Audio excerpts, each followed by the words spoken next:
Hi, everyone. Welcome to Snarky with Mike Feeney. I'm your host, Rihanna. Welcome. I'm holding this with two hands because it's 37 pounds, and I'm afraid the infrastructure of the bottom part of this will collapse upon the weight if I don't. Thank you very much. 59 more minutes. I already feel my hair down over my face. God damn it. Well, this is gonna be a drunk cast. I'm the host, you know him, and we had to do 2 episodes back to back. So this is the second episode. If you saw last week, you saw I already drank 1 fishbowl. Why not go for 2? He says could have just lied and put club soda with a splash of Aperol, and this didn't. Used more champagne than I did last time. So, welcome to the show. Thanks for being here. Nicole also imbibing with me. How are you feeling? Having a great time. Mm-hmm. I like drunk cast Nicole because then I see there's a lot more. I still can't see most of Nicole. I see like a necklace dangling, and then I see her socks. But once in a while, when she's really getting going, the chain is like moving a little bit more. There's a lot more going on, so I look forward to the physical comedy that you guys don't get to see. But welcome to the show. I mean, we're going to see how this goes. I am excited to be here. I'm talking like I'm a Tonight Show host. I'm excited to be here. We got a great guest tonight. Radiohead is in the building. Thank you very much. They all do the thing. Rihanna, this is it now. This is a couple weeks old, and I don't even need to address the specific incident, but I will to illustrate an example. But let's throw a quick leave that person alone Rihanna out there. First off, because need I say more? It's fucking Rihanna. So back off. But also she was on a red carpet or some fashion thing she was going to. She showed up late, and as she was walking the carpet with her, I don't know, 30-month pregnant stomach that she has just out there. She's just walking like if you see the video of her walking, I'll see if we can put it up on this. The video of her walking down the carpet, she looks like she's levitating. Like she looks like she's floating. There's no stride of like step. It just is kind of this ephemeral, just sort of godlike whimsy. Like if you looked at her legs, they would just look like Casper's leg. You know what I mean? Just that little like tail floating thing is what she looked like. She's walking down and someone goes, "You're late." And then she just looks right at him and goes, "No shit." And then keeps walking where you're like, fuck yeah, Rihanna. Because she would have said that back in the day because she would have been late because she would have been smoking blunts and she don't give a shit. But now she's realized people wait for me. She promised her fan base an album like 2 years ago and was like, it's coming out tomorrow, and then just never put it out, and instead threw a baby in her, and now she is just like, I mean, is there a more beautiful pregnant woman on the planet than Rihanna right now? Yeah, and to make it even better, it's with A$AP Rocky, so that baby is going to be built for success. Yeah, I mean, that baby is going to have everything, and I'm glad for them. So this is very good. And that's all the news I have, folks, to talk about. But I want to give some advice out because I've been seeing a dangerous trend on social media. People are very unhappy on Twitter, on Instagram, and they seem to be unhappy with what they're seeing on their timeline. A lot of people are like, all I'm seeing is like, whether it's Ukraine tragedies or people arguing about politics or whatever it is, people are very upset. And to those people, I want to say, it's your own fault. Okay? You may not want to hear this. Get close. It's your own fault. All right? Because the algorithm is controlled by what you engage with. So if you're a person, let's say, for instance, you hate Trump, okay? And you spend your day liking anti-Trump stuff and tweeting at pro-Trump people, guess what? They're going to show you more Trump stuff because that's what you engage with. It doesn't know that it makes your blood boiling. It doesn't know that it's not making you happy. It's just seeing you favoriting, retweeting, quote retweeting, even when you hate it. So they show you more of it, okay? That's why you gotta manipulate your algorithm. Do it. It takes a little work, but it's worth it. And it will be a utopia if you're willing to build it. For me, I had to spend a full week only, exclusively, liking videos of cute puppies doing adorable things and nothing else. All of my friends' work, all of my colleagues, all that, didn't like anybody. Just liked the puppies, okay? And what happened after a week? You open my Instagram and you scroll 3 times, tell me you ain't got a big fat smile on your face. It is great. It is, utopia is the perfect word for it because it's truly what it is. At any time I see something that makes me, or either makes me sad or angry or something I don't want to see, you mute it or you say, I don't want to see this.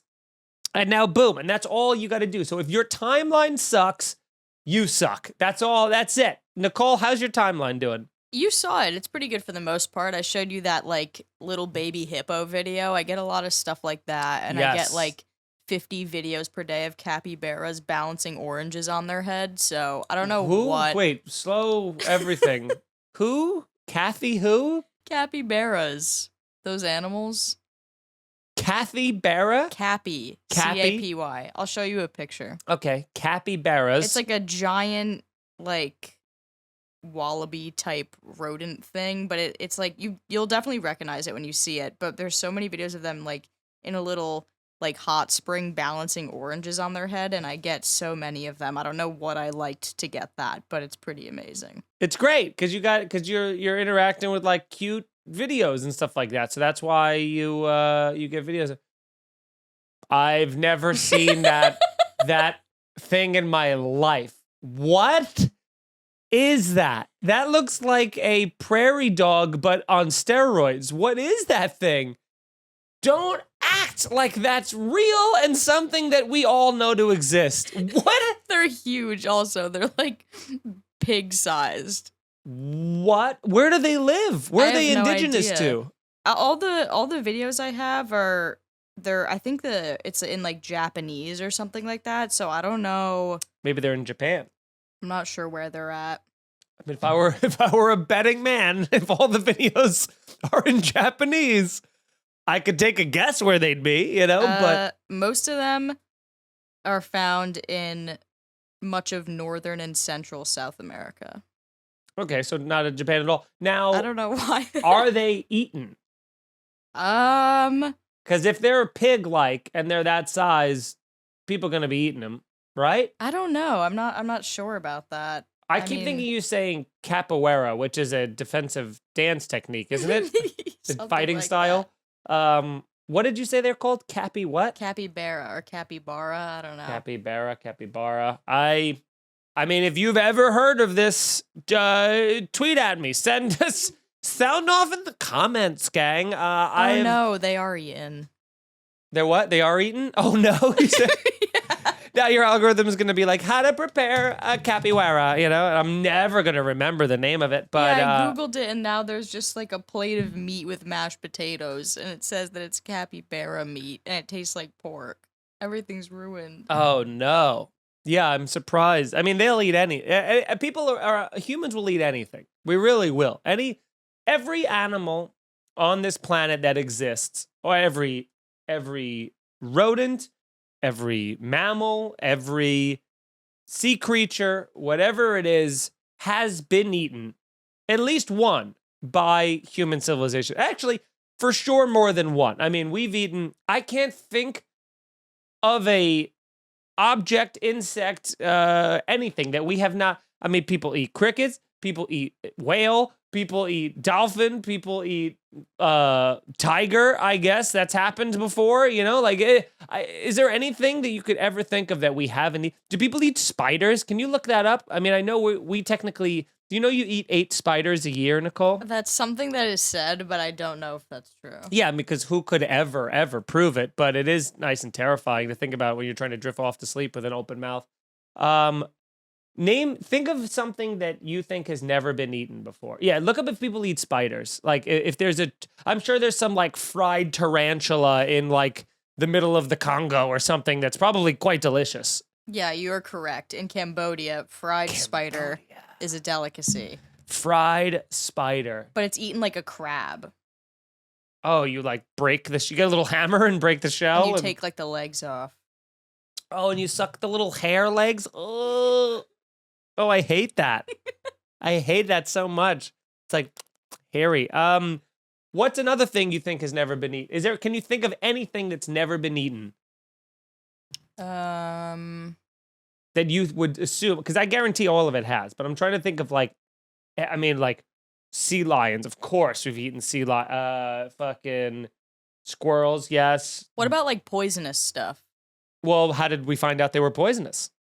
Snake. People eat snake all the time. Scorpion.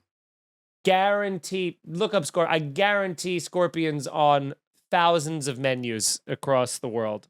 I'm sure like someone like Bourdain has like eaten it in a lollipop or something at some point. Yeah. There was those worms that used to be in tequila mezcal bottles. Scorpions are a common street food in China. There you go. I liked your ha. Yeah. It's just like, I don't know, man. Humans are fucking nuts. We don't have any standards. We will eat something that lives in dirt, that flies in the air, that swims in the sea, that lives next to us. You know, it doesn't matter. We're animals. I have what I think could be either a genius idea or a horrifically insensitive idea. And Nicole, I'd like for you to be the decider of the two. Okay. What if we do this? What if for every lotto ticket that is bought, we give a lotto ticket to a homeless person?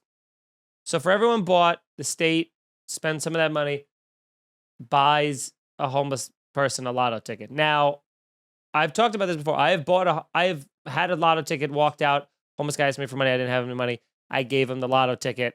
I felt great about myself walking around the rest of the day. I felt like I really, might have been the most benevolent person of all time. I might have just given a guy $500 million. Turns out he didn't win, so I just gave him a piece of trash. I just gave him a receipt showing that I had $2 a moment ago. But I do think that this could solve the homeless crisis. And here's why. Because we have so many homeless people. We got to do something about it. Homeless people, if you've ever talked to them, if you ever engaged to them, Nicole doesn't listen to them. She doesn't see them as human. She was like, they probably eat them in Cambodia as street food. But I am a man of the people. If you talk to them, you realize what they don't want are handouts, because there are homeless shelters all over the city.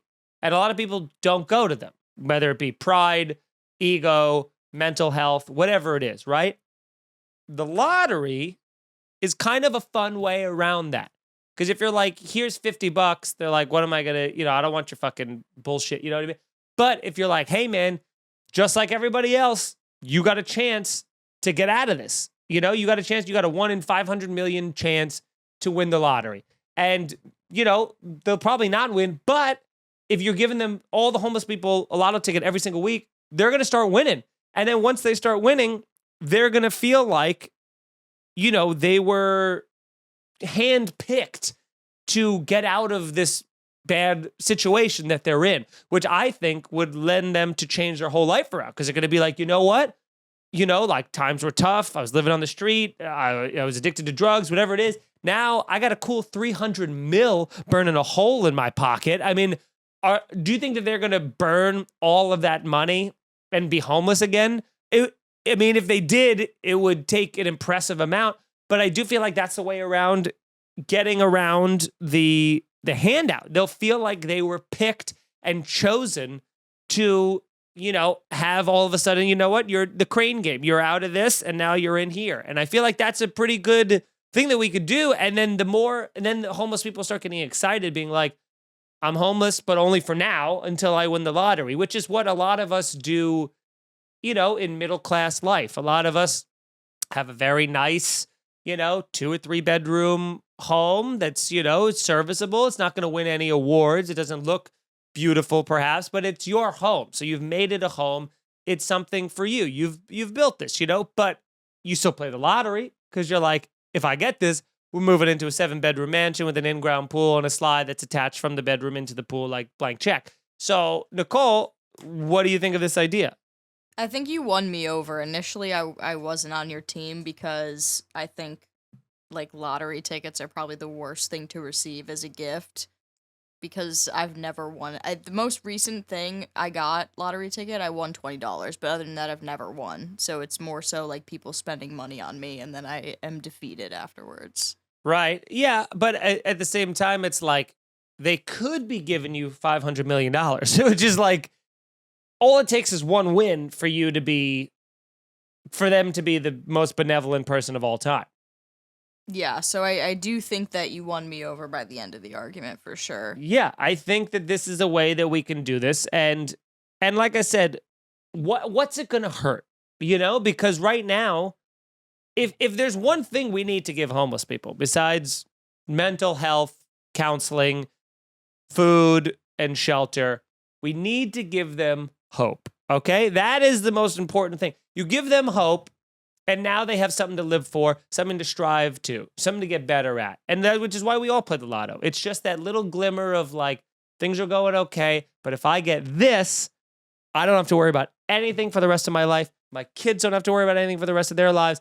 Everything is settled. So that, I think, is it. I think this is I'm going to take this to Congress, Nicole. I'm getting inspired by how fucking genius of an idea this is, because worst case scenario, they don't win. They're in the exact same spot. It's not going to hurt them. It's going to, if anything, give them a week of hope and then be like, fuck. Well, you can't take anything away from me. You know, I'm still homeless, you know, and then maybe we can go, remember that hope that you had? Now come to the shelter, you know, and then we can get them to come into I think I'm gonna pitch it. Next time Mayor Adams holds a press conference, I'm gonna start shouting or something like that. I think that's something we could do. People are probably furious listening to this, but I don't see a crack in that armor anywhere. Good luck. Good luck. Do something. Do something. Fucking do. And by the way, just let me get ahead of this. If there was a massive earthquake in the San Francisco Bay Area between last week and this week, I am so sorry. I mean, whoops, if that happened. If there are millions of people displaced and thousands dead, I promise you this right now, I will never do another episode of this podcast because I have brought into the world a major war with Ukraine bordering on world war, and now a thing, and obviously I am the Archangel of Death. Michael was an Archangel. God damn it, am I the Archangel of Death? Anyway, other things. I've been watching a lot of that show Afterlife, which really just at any moment gives you hope, makes you hysterically cry, makes you laugh. You really have no idea. It's an emotional roller coaster. But something they say a lot, and I gotta give you this credit to the Brits, to you Englishmen. You say stuff dumb and wrong a lot of times, but in this colloquialism, I think you have a point, and I think Americans need to change.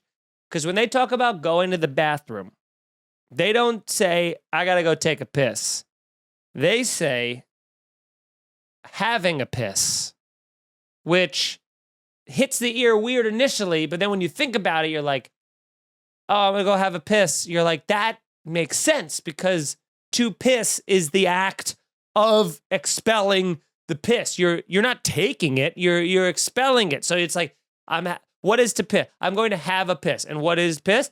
Pissing out of my urethra. You know, like it's to have a piss versus taking a piss. What do you think, Nicole? Yeah, I think that makes perfect sense. It makes so much more sense. I don't know why we ever said, I'm going to go take a piss. It seems like we're scooping piss out of the toilet and hoarding it for a later time. It should be having a piss. I'm going to go have a piss. It sounds good. I like, what are some other fun words for peeing that you like to use, Nicole? Here's one that I enjoy, which is from the movie Black Sheep. Taking a squeege, which people often thinks that means poop when I say that, but it means to pee, because you think like squeege, like squeegee, like you wring it out, it pees. What do you use? That's really fun and creative. I just say like pee-pee because I think it freaks people out. Yeah, that does freak people out. That's like, I dated a girl once that was like, she would refer to her dad as like daddy. And it was just like so uncomfortable. There's like a thing where you're like, I don't like that, whatever that is, that's called something, right? Like that infantile, like infant syndrome or something like that, where you're like obsessed with like not only baby talk, but like there's something weirdly erotic about it to you. I hate that. And I don't like that.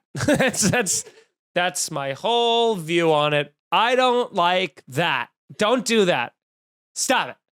Stop it. Psst, psst. You know, if I had a water bottle, I'd spray you. The uneasy feeling has returned from last episode. Yes, exactly. Now, speaking of uneasy, this is kind of fun. There's a song on my Spotify playlist. I don't know how it got on there. It's just a good, like, chill, like, coffee house kind of like background beats kind of thing. But when the beat's about to kick in, it did something that kind of broke my brain. And I want you to try this. It's kind of like a word experiment. Instead of going 1, 2, 3, 4, and then like that kind of thing, or instead of going 1, 2, 3, 4, he goes 1, 2, 3, 4, and then it hits. And it's so weird because he alternates from Spanish to English. Try saying that, Nicole.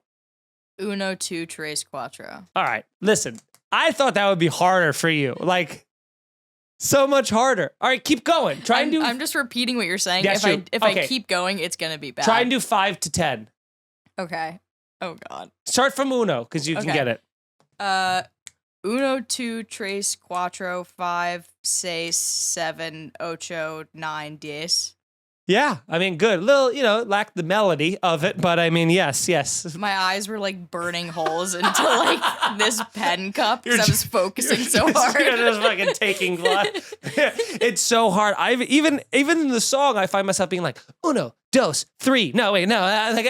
Whenever you say 1, dos has to be the next word out of your mouth. It's so hard to not be like 1, 2, 3, 4. Like everything starts sounding so wrong. 1, 2, 3, 4, 5, 6, 7, 8.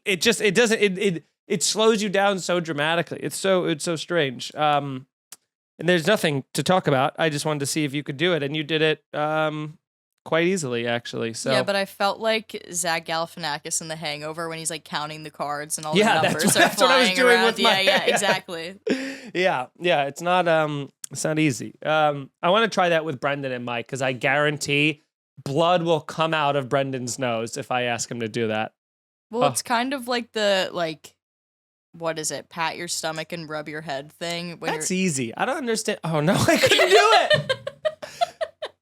No, wait, I did it. I patted my stomach and rubbed my head, but it's the other way around. You're supposed to do this. That's such a 5th grader thing to do, to be like, that's easy. Yeah. All those things. I'll do any of them. I'll do a challenge. Name something you think I can't do, and I'll do it. Like I did that. That's what we did in high school. We tried to drink a gallon. They say you can't drink a gallon of milk in an hour. And I mean, I didn't actually, but I got skim milk. We went to 7-Eleven. My buddies, there was 5 of us, I think. I think it was me, my buddy Matt, Mike, Sean. I think it might have just been the 3 of us. Maybe there was 4 of us. I can't remember now. But we just went to 7-Eleven and bought. By the way, 7-Eleven, not a big milk selection in the gallon variety. So you kind of just had to get what was there. And I was the genius who bought skim. My buddy was the last one to grab one. He got whole milk. It was just cottage cheese in a gallon. And then my other buddy got 1 or 2% or something like that. So we bought out the milk inventory from 7-Eleven, and the whole milk kid just puking 14 minutes in, just absolutely everywhere, throwing up. I remember we filmed it. I wish I knew where those tapes were because we filmed it. I'll never forget. I was filming it, and he was trying to throw up into like a sewer, and it just was like a white explosion everywhere. And then we got to the hour, and there was only 2 of us left, my buddy Sean and I. And I mean, I'm not kidding, Nicole. We had probably 2 shot glasses of milk left. And again, this is prime jackass time where it's like, I'm the guy with the camera. We're doing dumb shit like this. I had maybe 3 ounces of milk left in this entire gallon. And I couldn't get it down. I just couldn't, like, I tried and I'm like, and I was trying not to throw up. And but by the time the hour elapsed, it was such a small amount left. I was so upset that I failed it. And then all 4 of us went home and laid down. That's what we just had. And I just had this milk stomach, just this pregnant milk stomach of just dying. We tried to do all of those things, like, you can't eat a spoonful of cinnamon, you know, when you do that, and then you just throw up and cough everywhere. You can't eat 10 saltines or I don't know how many saltines it is in a minute. We tried to do that, and your mouth gets too dry. It becomes like glue. You can't swallow.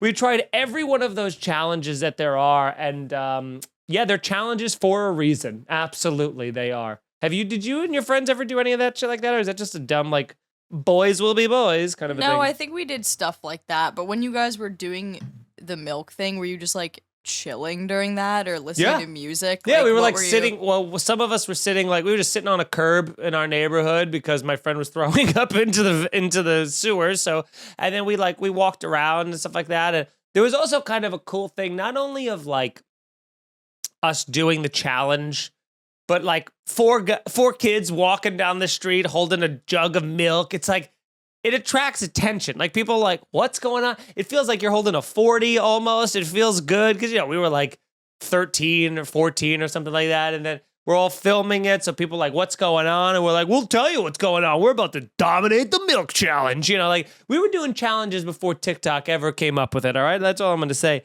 Now, I want that to be on TikTok. Just a bunch of kids puking across America. That would be really fun. I'm so sad because I think that era's kind of done. Like, there was such like a strong time of just absurd, like you saying the milk challenge just now, like, could be substituted with anything. Yes. And I miss that a lot. It was such a simpler time. Me too, which is why I was so happy when Jackass came back. I was like, this is it. It makes me want to go do dumb shit all over again. That's why we're going to get me on Jackass, gang. Come on. Now, the reason that I have to do a double recording is because we're going, if you're listening to this, no, actually, I'll just have been back. I'll be coming back from the cruise. And, you know, it's going to be great. But Nicole, you got my brain going thinking, you were saying, like, maybe think of some weird vacation stories. And I actually have a cruise ship story, and I want you to think of some weird vacation stories you might have as well. But I'll tell mine first to give you some time. I was on, and I think I've told this on Irish Goodbye or something, or maybe it was on Here's a Scenario, but I was on my first cruise, and we just spent the last Here's a Scenario, the bunch of the boys talking about how excited we were about the cruise and all the shit we were going to do on it and blah, blah, blah, blah, blah, all this and that. And basketball was a huge part of it for me. The first cruise ship I went on, I became friends, and I was probably, again, 12. I became friends with, like, one of the guys in the steel drum band that played on the cruise ship. You know, he was just one of the guys that was just playing all the covers of songs, but in like an island kind of vibe. And, you know, he would play basketball during the day. And he was probably, I guess, at that point in his late 20s or something. So we weren't really so much friends as we were guys who shared a basketball court, and I bought his CD. Man, I wonder where that CD is. It was probably like $19. It was like too expensive for a CD, you know, but you're like, I get it. You're selling merch. So I would play basketball all the time. And then after dinner, I would go and I'd play basketball again. And I'd be out there. I'd be fucking dripping sweat. Just, you know, when you're a kid, you don't bring a water bottle. You bring like Sprite and Pepsi with you. You actually get more dehydrated as you work out. And so I'm running around. It was like pitch black. I'm shooting. And then I went back to my room, and my mom was there. And I remember being like so sweaty and so like excited about the idea of taking a shower. I'm like, I'm just going to grab a bunch of water, go take a shower. And then I go into our little fridge, see the first thing I see is just a big Poland Spring bottle, pop that bad boy up and just squeeze it like 4 times into my mouth. And my mom is looking at me like with her mouth agape and her eyebrows up. And I'm thinking she's just looking at me because I'm like purple. I'm so sweaty, you know? And then it's because that wasn't a water bottle. It was just filled with vodka. And so, which I guess was mentioned to me at some point. I don't know. Don't leave the Poland's, rip the label off it, write a big V on it, do something, right? Don't drink Mike. I don't know, whatever it was. But it was just absolute like fire water. You know when you're thirsty and you think you're drinking water and you're drinking vodka for the first time in your life at 12? You know what I'm saying? You know that feeling? That's what that feeling was like. Just utterly thirsty, never had vodka, fire water in my body, spit it out. I could have, lit a match and the whole cruise would have went up. My mom laughed for upwards of 22 years after that in a row off of that. She'll still laugh about it. If she hears this, she will laugh about it then. And it was the worst thing. Although I will say, little concerned now and weird that my favorite spirit is vodka. Do you think that there's a correlation there? Do you think maybe I got a taste for it so young that now it's ingrained in me, Nicole? It's possible. Ingrained alcohol in me? Yeah, it's definitely possible. I thought your favorite was tequila, though. Yeah, I go back and forth. I think, like, for this cruise ship, I have a bunch of those, sunscreen, empty fake sunscreen things I'm going to put liquor in. But I was thinking, what type of alcohol should I bring? And I think vodka is the way to go. If you could only sneak one spirit on, vodka is a much more versatile drink. You know, it's a versatile liquor because tequila is a very strong taste. Vodka, you can go like vodka soda, vodka orange juice. You can go like, frozen drink and put vodka in it because it doesn't really have a taste. Tequila has a sharp taste. I love good tequila. I drink tequila probably, as much as vodka, but tequila is more of a sipping thing. But I don't know. I really love tequila too. I don't know. This is a real Sophie's choice for me. But you see that vodka is more versatile, right? Yeah, for sure. Yeah. So I'm versatile, which is why I'm doing the multiple podcasts in a day after the day before, doing multiple podcasts that day as well, which is why it's so important you leave a 5-star review. If you don't, I'll never know that you listen to the show. How will I know? Whitney Houston, how will I know if he really loves me? Because you left a 5-star review, you commented on the YouTube, you send it to a friend, you're in the live chat on Tuesdays, 12 p.m. Thank you very much for coming and hanging out. And you're having a good time. If you guys enjoyed the show, not only should you tell a friend, tell me you enjoyed the show. I know there's like a strong 9 of you who are like, this is very fun for me. And it's fun for me to do. And Nicole, I hope you're having fun. Yeah, it's great. I'm having a good time. I think the show looks great. I think the show is fun. The host, what a looker. There's a lot going on to like about this show. We just need to get the eyes of the nation upon us. And if it involves me starting an earthquake in the San Francisco Bay Area, be that as it may, this shall happen. So MikeFeeneyComedy.com, YouTube.com/MikeFeeneyComedy for the podcast, Rage Against the Routine, my special, again, dates on my website. Listen to Here's the Scenario. Go to the Patreon, patreon.com/scenario pod, and that way you can enjoy the fruits of all of our labor. We put bonus episodes up there. I put a bonus episode of Snarky up there every week. I would love for you to give my Twitch a try. Twitch.tv/NYFreshmaker. I'm doing it most nights of the week with other comedians. It's always a fun time. Again, you need to know nothing about video games. There's no barrier to entry here. You don't even have to understand what we're doing. Picture it like a video podcast with some of your funniest comedian friends while we're also doing a task. And that task is killing Nazis, So it's a good time. It's for a good cause. So, and ironically, I think Call of Duty, the bad guys are the Russians. So really, this is kind of just, World War III role-playing. So think about it.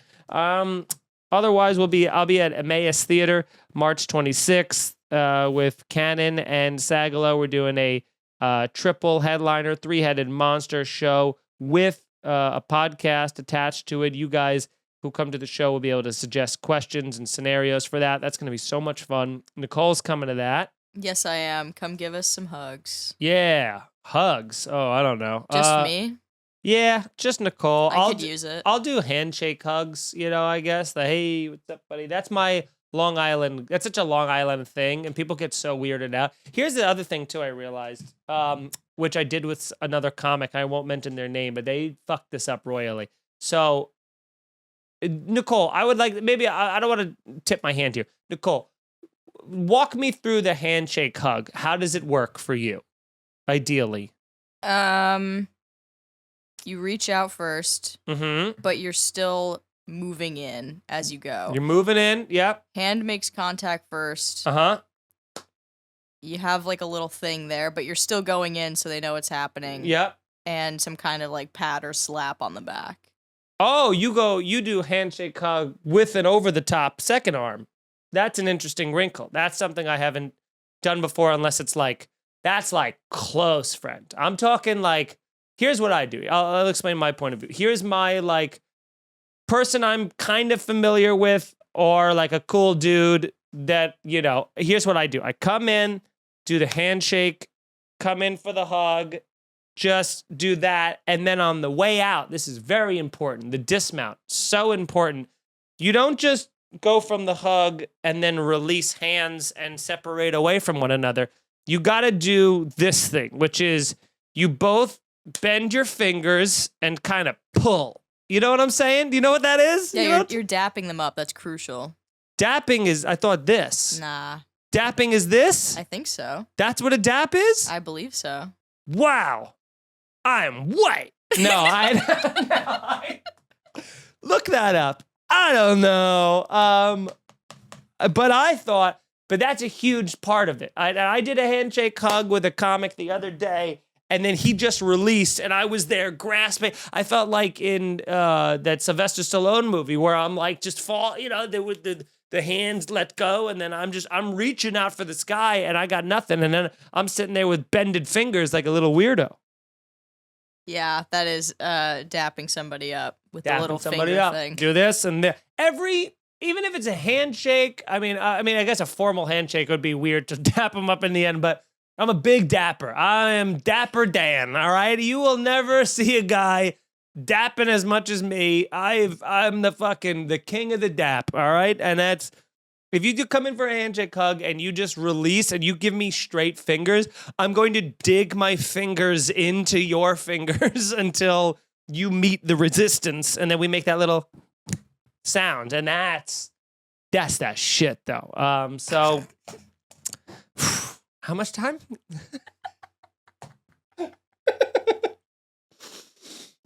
That was the most vulnerable I've ever heard you sound. It was so real. Yeah. So, do you have any weird vacation stories? Sort of. I have one from like my senior year of high school. Nice. So we used to go on family vacations a lot growing up, but then as me and my brother got into like sports and stuff, we didn't really we never had time because summer was like sports summer camp time. So when I was a senior in high school, or I guess I was a junior, my dad was like, all right, next year, senior in high school, going to college, we can go on vacation as a family wherever you want. I was like, okay, cool. Sounds good. How cool. Wait, can I just stop you right there? How great of parents are that to be like, wherever the kids want to go, we'll go. I would never, ever, if I had kids, I'd be like, guess what? Get excited. We're going. Insert wherever I want to go. Like that is, it's exciting for them because they've never seen anything, So it's like, trust me as a guy who's seen stuff to say, if I say we're going to Italy, it's going to be more exciting than going to Disney World or whatever the place is. But go ahead. Continue. Yeah, exactly. So that's what I was thinking. I was like, I think that my first suggestion was Italy. I was like, we should go to Italy. And my mom and my brother were like, well, I think it was just my mom was like, I don't want to fly. I don't like planes. She has like a weird thing with planes. Like, all right, cool. It's always a shame. Yeah. So then I was thinking about where can we drive that'll be fun. And growing up, at one point, we went to like Busch Gardens in Colonial Williamsburg, which I actually had a lot of fun doing that. I have a story about that, and that almost drove my family apart. It took that our family still hasn't recovered from the Busch Gardens Colonial Williamsburg trip, and I'll tell you about that after this. Go ahead. I mean, that sounds amazing. I can't wait. Yeah, so I suggested that as like option 2. I'm like, that'll be fun. My dad likes that historical shit. Like we can drive there. It'll be great. But everyone's like, we already went there. We don't want to go there. For whatever reason, we ended up landing on my dad's suggestion of going to the Adirondacks, which to me, as someone who lives in upstate New York, is like, this is bullshit. It's just that's A to A. There's no difference there. Yes, we're just driving farther into the forest. So I'm like, this is terrible. And then, like the privileged little bitch I am, I complained for a full year until this vacation to all of my friends. And I was like, this is going to be so whack. This vacation's going to suck. Like, I can't believe we're doing this, whatever. So by the time we finally go there, I think it was on day 1, we were like going on a hike.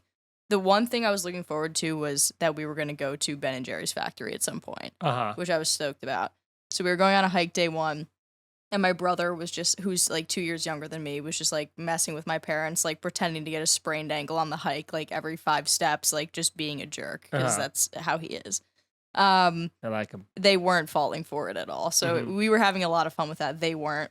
Long story short, we get to the bottom and we're walking on the actual road back to our like cabin or whatever we were staying in. And I stepped in a drainage ditch. And my foot was just like completely horizontal, like sprained my ankle. And it was so bad that I passed out. But I've but I've passed out before, so I could feel it was happening. So I like laid on the side of the road, and I woke up to my mom yelling at me and asking what I was doing. And I was like, well, I just sprained my ankle, so that's sick. And there was just nowhere to go in the area to like find any Of course, you're in the middle of the Adirondacks. They're like, we have a cutout of a bear made of wood that we carved with a chainsaw. Can that help your ankle? Yeah, so it was karma for me complaining for a full year. And then they were going to say, well, we're not going to be able to do the tour of Ben & Jerry's because you can't walk. Oh, no. And it was I sprained my ankles all the time growing up playing sports. So I was like, it's going to be fine. But it was the worst by far. I couldn't walk at all. So I was like, crutches. We went and got crutches. We had to like drive through the woods to find an urgent care because I was like, I can't miss this Ben & Jerry's thing. So we made it happen, but for the entire like 10 days or whatever that we were there, I was inside. Too many days. Yeah, a lot of days. I was inside on the couch watching Law & Order SVU in the cabin while my family was like fishing and canoeing outside, and I was alone. Also, you don't need to be on your ankle to fish. You could easily, if they could just get you in the boat, it's weightless. You just sit on a boat and relax instead. And did you go to the Ben & Jerry's factory? Which, by the way, this whole thing has been about Ben & Jerry's. Ben & Jerry's is in Vermont. So like you just have like some offshoot bullshit location of it.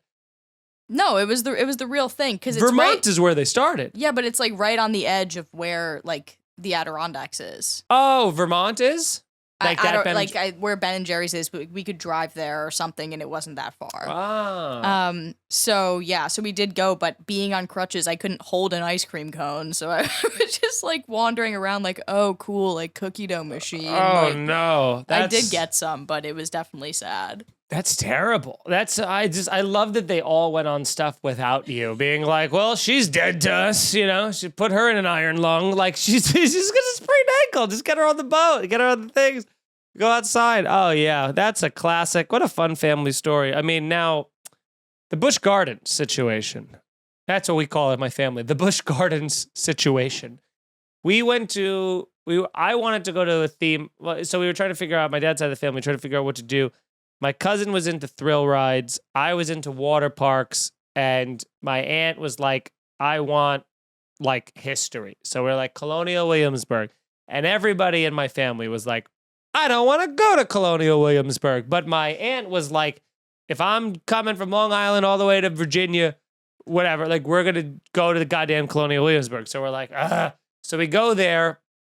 It's like the off week or something. So there's 97% of the shops are closed. So we're just walking around like a dusty manufactured little village over there. We're looking at powdered wigs. It's a nightmare. You know, we're eating vegetable soup at a low lighting candlelit canteen or something like that, paying $37 for lentil or something. So we do that. That was awful. We're like, this is the worst day. It felt like a week we were there. And I think it was probably like 6 hours. And the next day, we go to Busch Gardens, and I had not been a roller coaster guy at that point. I am now. I wasn't then. had been on one roller coaster in my life. It was Space Mountain when I was too young to get on it. And I cried hysterically on the ride. It freaked me out. Did I ever tell you that Space Mountain story too from my first roller coaster, Nicole? No. It's so at Disney World Land, whatever the one in Florida is, when you go on, this is back there in the 90s. I don't know what it's like now. But when you're waiting on the Space Mountain thing, and Space Mountain is a roller coaster inside of a tunnel with all lights and sounds, all that other stuff. But that's how it freaked me out. We were on this long, long line for Space Mountain, and they had these TVs that were playing what I now know was a fake news story. But I didn't know that as a child.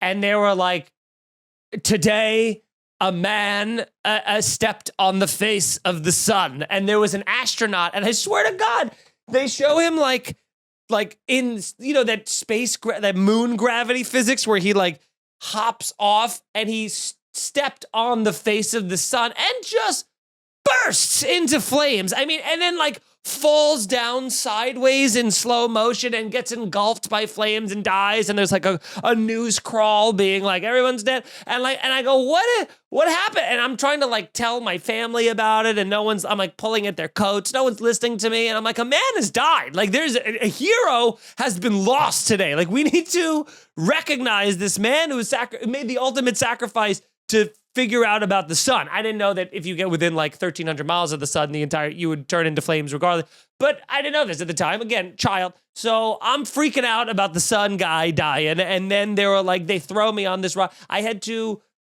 was too small to go on the ride. I was too short. I was too much of a child, it turns out. I was an infant. And then they were like, you can't go on the ride. And my mom was like, come on, he's good. And talked them into letting me on the ride, which at the time was like, cool, Mom. But then also you're like, oh, there's a reason why I shouldn't be on this, because it was a terror coaster. I was just so scared, and I was in the dark. I didn't know what was happening, and it traumatized me for years. So fast forward, day after Colonial Williamsburg, we go to Busch Gardens.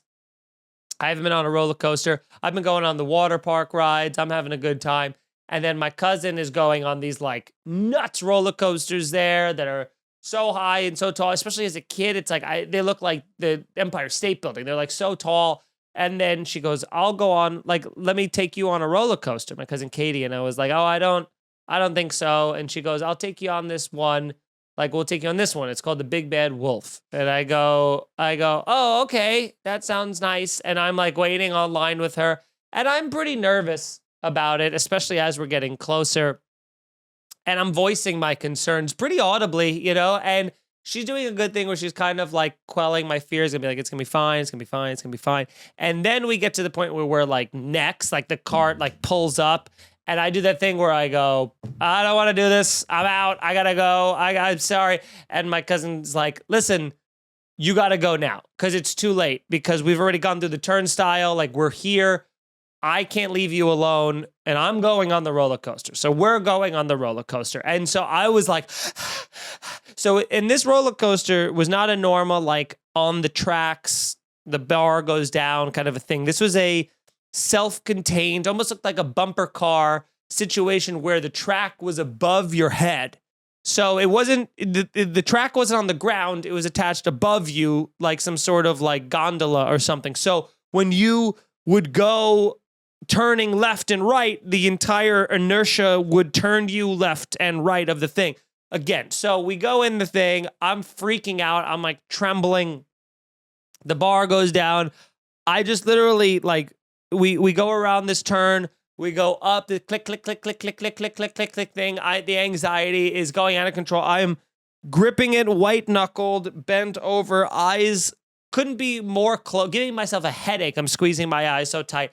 And then we go over the hill. We go down this big dive. We go left. We go right. We go side to side. And then it like flattens out again. And I go, whoo, all right. I survived. And I said to my cousin, I'll never forget this in my life. I said to my cousin, I go, is it over? And she goes, not quite. And then I opened my eyes, and that was like the introductory bump. Like it was I opened my eyes and we were going up a thing that was like just completely vertical for so long. And the final hill of this big bad wolf, it goes up and then it goes straight towards the water at Mach 10. And then at the last second curves to the left. And so you don't smash into the water. And I got off of that thing. I think I was crying again. I was like ghost white. I was like trembling. I looked like Lisa when she in The Simpsons when she's like, I am the lizard queen. Like when she was like a different color. I wasn't normal, man. It fucked me up so bad for so long. And then I did get a t-shirt that said, I survived the big bad wolf. And it was like a wolf like on like lava. And he was like, Arr. It was a very cool shirt. But that scared me off of roller coasters until I was in high school. And then I eventually got tricked into going to one again. And then I did. And now I love roller coasters. But every single time that little click up, it drives me my anxiety goes through the roof on the click up. If they could just shoot you out, I'd be much better with that.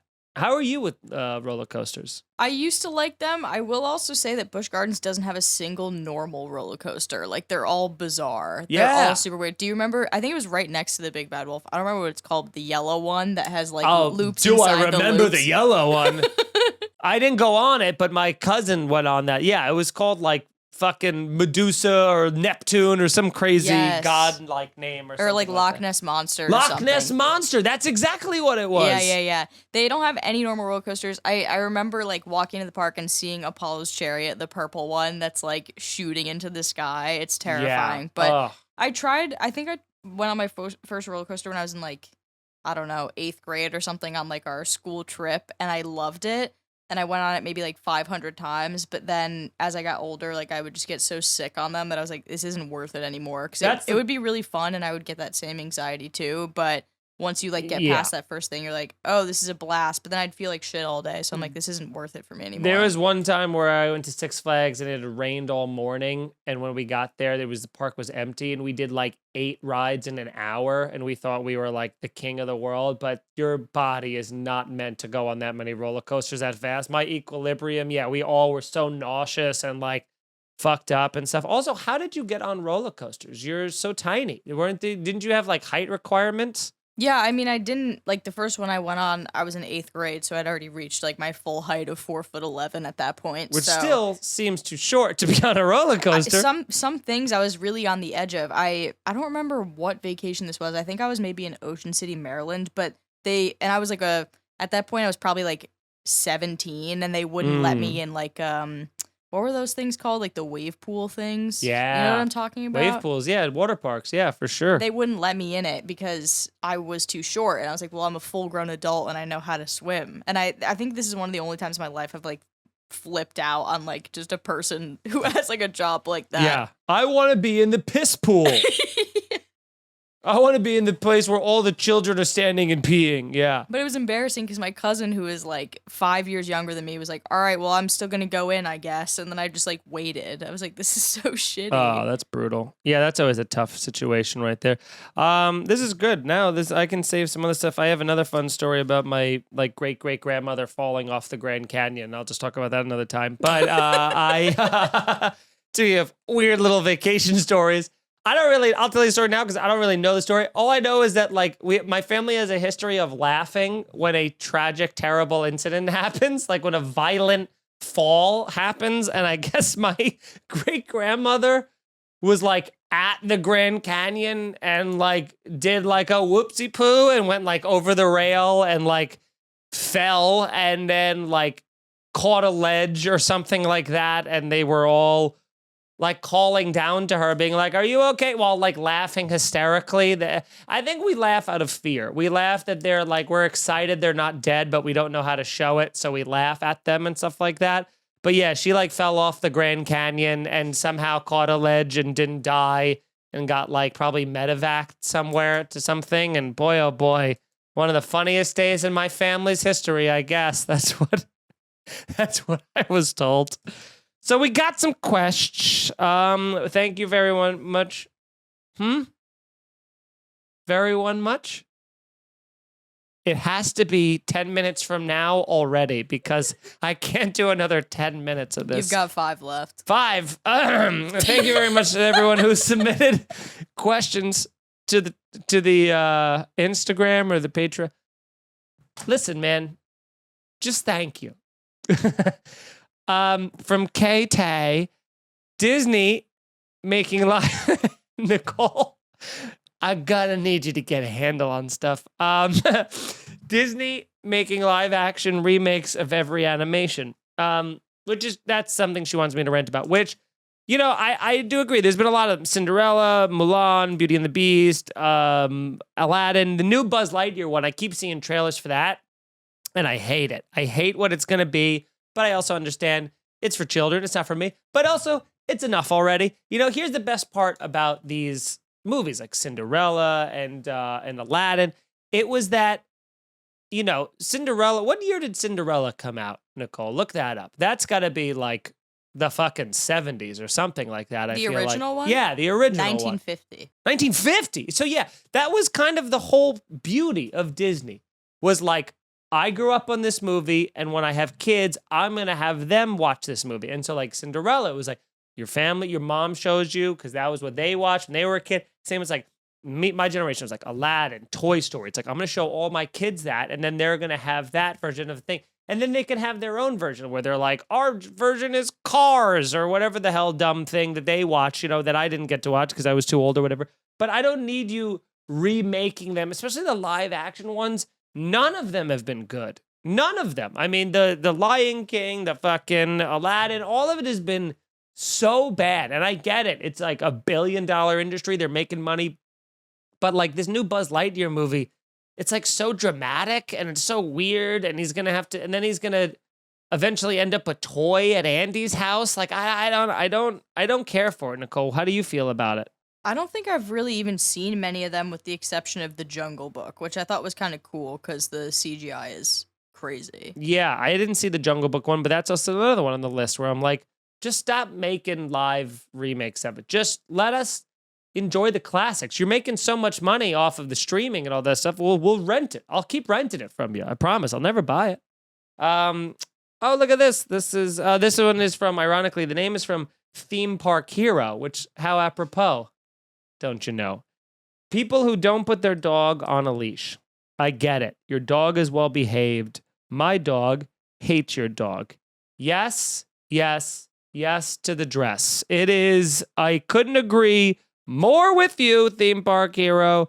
It's dumb, it's reckless, and it also, like, there's so many layers of it that I hate. Number one, I don't like that this dog is off the leash because I don't trust your dog. You may trust your dog, your dog may have good recall, but it's gonna get my dog excited, okay? It's gonna get my dog freaking out because he's like, is there an intruder? Do I have to protect you? So he's gonna get kind of already aggressive just on a defensive stance.